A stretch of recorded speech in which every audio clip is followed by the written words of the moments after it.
Everyone, welcome to my YouTube channel. Myself Annie. हमने start किया था NCERT class 6 का चैप्टर 1 और आज हम शुरू करेंगे चैप्टर 1 का पार्ट 5। अभी तक हमने जितना भी किया है कवर उसका एक क्विक रिवीजन कर लेते हैं। सबसे पहले हमने डिस्कस किया था कि पुराने समय में यानी कि हज़ारों साल पहले लोग कहाँ रहते थे। उसके बाद हमने जाना था कि भारतीय उपमहाद्वीप को उपमहाद्वीप क्यों कहा जाता है, क्योंकि इसकी प्राकृतिक सीमा का निर्माण किया गया है पहाड़, पर्वत और समुद्र से। उसके बाद हमने बात की थी कि लोग हज़ारों साल पहले यात्राएं क्यों करते थे, तो हमने उसके कुछ रीजंस डिस्कस किए थे और आज भी जो लोग यात्राएं करते हैं उससे क्या बेनिफिट्स हैं, हमने इसके बारे में बात की थी। उसके बाद हमने जाना था कि हमारे देश का नाम इंडिया और भारत कैसे रखा गया। और आज हम शुरू करेंगे एक नया टॉपिक जिसका नाम है अतीत के बारे में कैसे जानें। आज हम शुरू करेंगे कि अतीत के बारे में हमें कैसे पता चलता है, हम कैसे जान सकते हैं। जब हमने ये चैप्टर स्टार्ट किया था तब हमने शुरुआत की थी रशीदा के सवाल से, जिसमें रशीदा के मन में ये सवाल उठता है कि 100 साल या हज़ारों साल पहले लोग क्या करते थे, ये हम कैसे जान सकते हैं। और फिर हमारे चैप्टर की शुरुआत भी इसी क्वेश्चन से हुई थी कि अतीत के बारे में हम कैसे जान सकते हैं, वो कौन कौन से सोर्सेज हैं, वो कौन कौन से स्रोत हैं जिनसे हमें अतीत के बारे में पता चलता है। तो आज हम यही जानेंगे कि अतीत के बारे में हमें किन सोर्सेज से पता चलता है। तो अतीत के बारे में हमें जिन चीज़ों से पता चलता है वो हैं ये 3 स्पेशली। सबसे पहले पांडुलिपि, दूसरा अभिलेख, तीसरा कोई अन्य वस्तुएं भी हो सकती हैं। अब एक एक करके इन तीनों के बारे में जानते हैं। सबसे पहले यहाँ पे लिखा है पांडुलिपि। तो पांडुलिपि से हमें अतीत के बारे में कि हज़ारों साल पहले लोग कैसे रखते थे, लोगों की क्या क्या मान्यताएं थी, वो कौन कौन से त्यौहार मनाते थे, कैसा खाना खाते थे, इन चीज़ों के बारे में हमें पांडुलिपि से बहुत ज़्यादा पता चलता है। पांडुलिपि क्या होती है अब ये समझ लेते हैं। पांडुलिपि को इंग्लिश में हम कहते हैं मैन्युस्क्रिप्ट। मैन्युस्क्रिप्ट मतलब ये हाथ से लिखी जाती थी। मैनु जो वर्ड है उसका मतलब होता है हाथ, तो हाथ से लिखी जाती थी। और किस पर लिखा जाता था, जो पेड़ की छाल होती है उसको एक स्पेशल तरीके से तैयार किया जाता था और फिर उस पर लिखा जाता था और इनकी बाइंडिंग की जाती थी बिल्कुल एक बुक की तरह। अब हम आगे और डिटेल में समझेंगे पांडुलिपि को। तो ये यहाँ पे हम समझ रहे हैं पांडुलिपि। इंग्लिश में इसको क्या कहते हैं अभी मैंने बताया था, मैन्युस्क्रिप्ट, यहाँ पर भी वही लिखा है। और ये जो मैन्युस्क्रिप्ट है ये लैटिन भाषा के सब मेनू से निकला है। मेनू का क्या अर्थ होता है, हाथ। इसका मतलब है कि ये जो पांडुलिपि है ये हाथ से लिखी जाती थी बिल्कुल इस तरह जैसे यहाँ पे पिक्चर में लगाया गया है। पेड़ की छाल, जो हिमालय क्षेत्र में एक भुर्ज नाम का पेड़ उगता है, किस नाम का, भुर्ज नाम का, और ये हिमालय क्षेत्र में ही पाया जाता है पेड़। इसकी छाल से जो है भोजपत्र को यानी कि इस टाइप के पत्तों को तैयार किया जाता था, बिल्कुल एक पेपर की शेप दे दी जाती थी और फिर उस पर लिखा जाता था। क्या क्या लिखा जाता था उस पर वो हम अभी आगे डिस्कस करेंगे। अभी हमने समझ लिया कि पांडुलिपि ऐसी होती थी, किस तरह से तैयार होती थी और इस तरह से उन पर लिखा जाता था। तो इन पांडुलिपियों से हमें इतिहास के बारे में काफ़ी कुछ जानने को मिला है, लेकिन क्योंकि ये पेड़ की छाल से बनी होती थी तो इन बहुत सारी जो पहले लिखी गई हैं, हज़ारों साल पहले लिखी गई कुछ बहुत सारी पांडुलिपियों को कीड़ों ने खा लिया और आज जो हमारे पास पांडुलिपि बची हैं वो बहुत ही कम है। यानी कि जो पहले लिखी गई थी उसकी तुलना में बहुत ही कम पांडुलिपि है हमारे पास। बहुत सारी नष्ट हो गई हैं या बहुत सारी आपदाएं आई थी, हवा चली थी, भूकंप आया था, बहुत सारी उनमें नष्ट हो गई हैं, कुछों को कीड़ों ने खा लिया है। लेकिन जो भी हमें मिली हैं उन्हें हमने आज भी बचा के रखा हुआ है, संभाल के रखा हुआ है। कहाँ रखा हुआ है, मंदिरों में और विहारों में। विहार मतलब जो बौद्ध विहार होते हैं, बौद्ध मंदिरों को कहा जाता है, वहाँ पर संभाल के रखी हुई हैं। तो पांडुलिपियों से हमें क्या पता चलता है, अब हम इसके बारे में जानते हैं। पांडुलिपियों पर क्या क्या लिखा जाता था, पांडुलिपियों पर लिखा जाता था धार्मिक मान्यताएं और व्यवहार, यानी कि जो पुराने समय में ऋषि मुनि होते थे, जो धार्मिक मान्यताएं, पूजा पाठ कराते थे, या लोगों के जो भी रीति रिवाज होते थे, जो भी उन रीति रिवाजों को करने का तरीका होता था, वो सभी किस पर लिखा जाता था? पांडुलिपि पर। दूसरा क्या लिखा जाता था पांडुलिपि पर? राजाओं के जीवन के बारे में। राजाओं के जीवन के बारे में। अब राजा जो थे बहुत सारे अपने दरबार में कवियों को रखते थे, लेखकों को रखते थे। किस लिए रखते थे? ताकि वो अपने बारे में अच्छा अच्छा लिखवा सकें। तो उस समय पर पेपर नहीं था, तो पांडुलिपियों पर ही राजाओं के जीवन के बारे में, उनकी लड़ाइयों के बारे में, उनकी विजय गाथा के बारे में कि उन्होंने कितनी लड़ाइयाँ जीती, उस सब चीज़ों के बारे में पांडुलिपियों पर लिखा जाता था। और हमें इन पांडुलिपियों से इतिहास के बारे में इस तरह जानने को मिला कि उस समय राजा हुआ करते थे, या फिर इस नाम के राजा थे जिन्होंने ये युद्ध किए, इतनी विजय प्राप्त की। इस तरह से हमें पांडुलिपियों से इतिहास के बारे में पता चला। तीसरा जो हमें पता चलता है पांडुलिपियों से, वो पता चलता है औषधि और विज्ञान के बारे में। जी हाँ, हजारों साल पहले भी हमारे भारतीय सभ्यता में विज्ञान और औषधि विज्ञान की खोज हो चुकी थी। जो हमारे ऋषि मुनि थे, उन्होंने जड़ी बूटियों से दवाइयाँ बनाना शुरू किया था, और बहुत सारी उन्होंने भूगोल की और विज्ञान की खोज भी की थी। और जिसके बारे में उन्होंने किस में लिखा? जैसे कि आज तो लिखा होता है बुक्स में, उसी तरह से उन्होंने लिखा था पांडुलिपि में। तो इन पांडुलिपियों से हमें उस समय के औषधि विज्ञान के बारे में भी पता चलता है।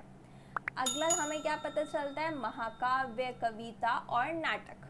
जैसे कि आज हम एंटरटेनमेंट का सोर्स क्या मानते हैं अपने लिए? मूवीज़।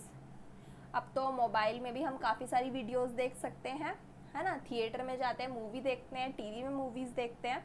लेकिन उस टाइम पर टीवी नहीं था, मूवीज़ नहीं थी, तो उस टाइम पर एंटरटेनमेंट का सोर्स क्या होता था?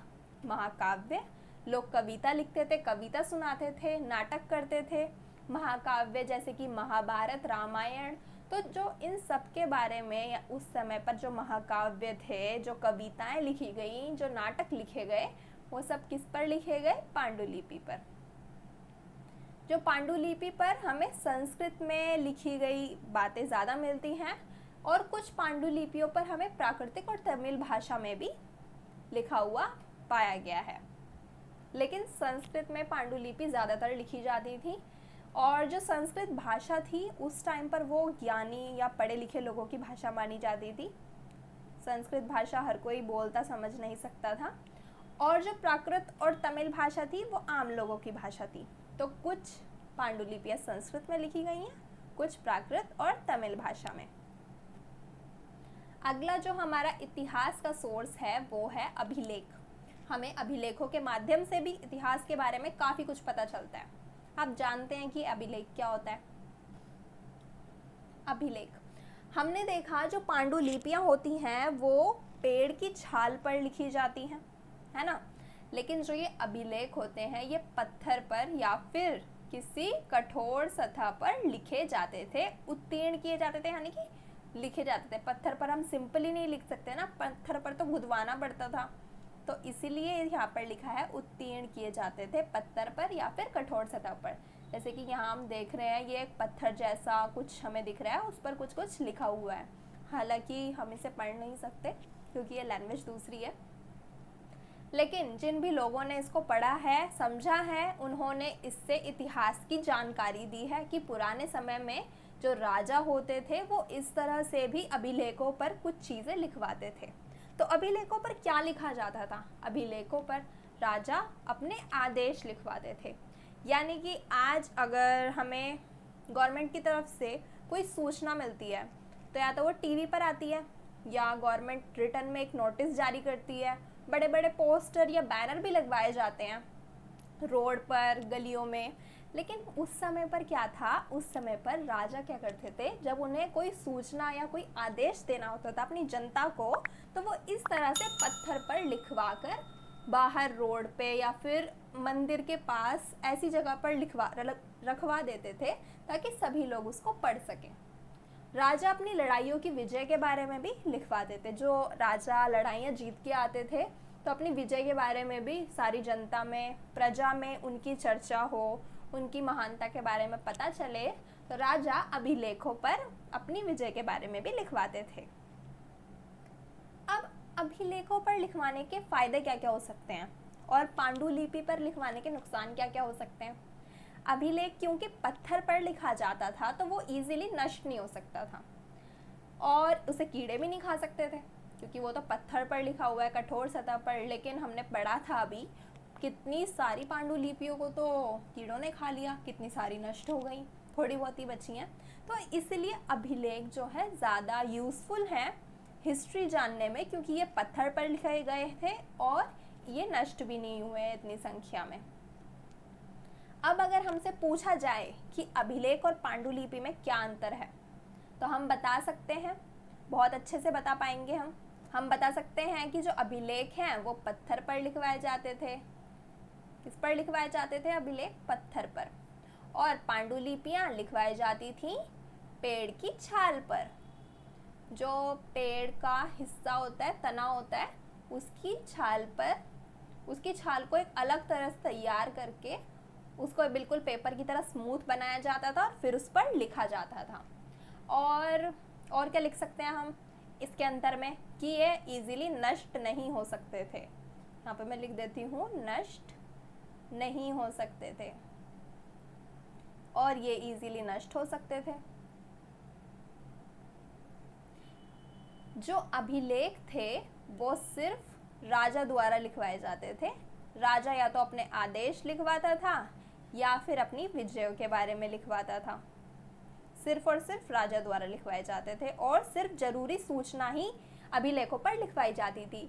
लेकिन जो पांडुलिपियाँ थीं उस पर तो हमने देखा काफ़ी कुछ लिखा गया था। उस पर तो धार्मिक मान्यताएं भी थीं, उस पर धार्मिक मान्यताएं भी लिखवाई गई थी और हमारे रीति रिवाजों के बारे में भी लिखवाया गया था। और इसके अलावा विज्ञान के बारे में भी हमने देखा था, लिखवाया गया था। और राजा अपने जीवन के बारे में भी लिखवाते थे। मतलब पांडुलिपियों पर तो बहुत सी चीज़ें लिखवाई जाती थी क्योंकि पांडुलिपियाँ ईजी होता होगा बनाना कि पेड़ की छाल से ही बनानी है और उस पर लिखना भी थोड़ा सा आसान होता होगा। लेकिन अभिलेख जो कि कठोर सतह पर लिखे जाते थे, पत्थर पर लिखे जाते थे, उन पर थोड़ा लिखना मुश्किल होता होगा। तो इसीलिए उन अभिलेखों को राजा द्वारा ही लिखवाया जाता था और पांडुलिपियाँ कोई भी लिख सकता था आमतौर पर। उस पर नाटक भी लिखे जाते थे, काव्य भी लिखे जाते थे, विज्ञान के बारे में भी लिखा जाता था। तो ये हमने समझा अभिलेख और पांडुलिपियों में अंतर। अब हमने जब इतिहास के सोर्सेस के बारे में पढ़ा था तो हमने 3 चीज़ें पढ़ी थी। एक तो पांडुलिपि, एक अभिलेख और तीसरा कुछ और चीज़ें भी हो सकती हैं जिनसे हमें पता चले इतिहास के बारे में। जैसे कि अगर कभी हम खुदाई करें, पुरातत्वविद, इतिहासकार जब खुदाई करते हैं किसी जगह की तो उनको कुछ चीज़ें मिलती हैं। जैसे यहाँ पे मैंने लगाया हुआ है, ये एक मटका है जो 4700 वर्ष पुराना है और इस पर हम देख रहे हैं कुछ ड्राइंग टाइप भी की हुई है। कितने साल पुराना है ये? 4700 वर्ष पुराना। और जब हमने चैप्टर की शुरुआत की थी, जब हमने पढ़ा था कि लोग कहाँ रहते थे, तो हमने डिफरेंट लोकेशंस के बारे में पढ़ा था। हमने जाना था कि 2500 साल पहले गंगा नदी के पास नगरों का विकास हुआ। तो अब मुझे आपके लिए ये क्वेश्चन है, आप इसका जवाब मुझे कमेंट बॉक्स में देंगे कि 4700 साल पहले किस जगह पर नगरों का विकास हुआ था। तो हमें वहीं से 4700 वर्ष पुराना ये पात्र मिला है। तो हमने इससे क्या जाना? हमने इससे जाना कि 4700 साल पहले जो लोग थे वो इस तरह का पात्र या बर्तन यूज़ किया करते होंगे। और फिर हमें दूसरी तरफ हम कुछ और पिक्चर भी देख रहे हैं। तो ये क्या है? सिक्के हैं। अब आप सोच रहे होंगे सिक्के तो ऐसे नहीं होते, सिक्के तो गोल होते हैं। लेकिन ये उस समय के, उस ज़माने के सिक्के हैं। कितने पुराने हैं ये? 2500 वर्ष पुराने सिक्के हैं। तो उस टाइम पर हो सकता है इस तरह के सिक्के बनते होंगे। तो जब हमें खुदाई में ये सब मिला तो हमने जाना कि अच्छा 2500 साल पहले जो लोग थे वो इस तरह के सिक्के व्यापार के लिए या फिर लेन देन में यूज़ करते होंगे। तो अब आपका एक बहुत बड़ा डाउट क्लियर हो गया होगा कि हमें इतिहास के बारे में कैसे पता चलता है। हमें पता चलता है पांडुलिपि से, है ना। इस तरह की जो पांडुलिपियाँ होती हैं उससे हमें पता चलता है, और हमें पता चलता है अभिलेख से, और हमें कुछ पुरातात्विक वस्तुओं से भी पता चलता है जो हमें खुदाई के दौरान मिलते हैं। जैसे कहीं पर खुदाई करते हुए हमें गेहूँ मिला, कहीं पर हमें कुछ और चीज़ किसी जानवर की हड्डियाँ मिली, तो हमने ये समझ लिया, हमने ये जान लिया कि यहाँ पर जो लोग रहते होंगे वो जानवरों का मांस खाते होंगे, गेहूँ की खेती करते होंगे, या फिर इस टाइप की चीज़ों का यूज़ करते होंगे। तो आई होप आपको ये टॉपिक अच्छे से क्लियर हो गया होगा।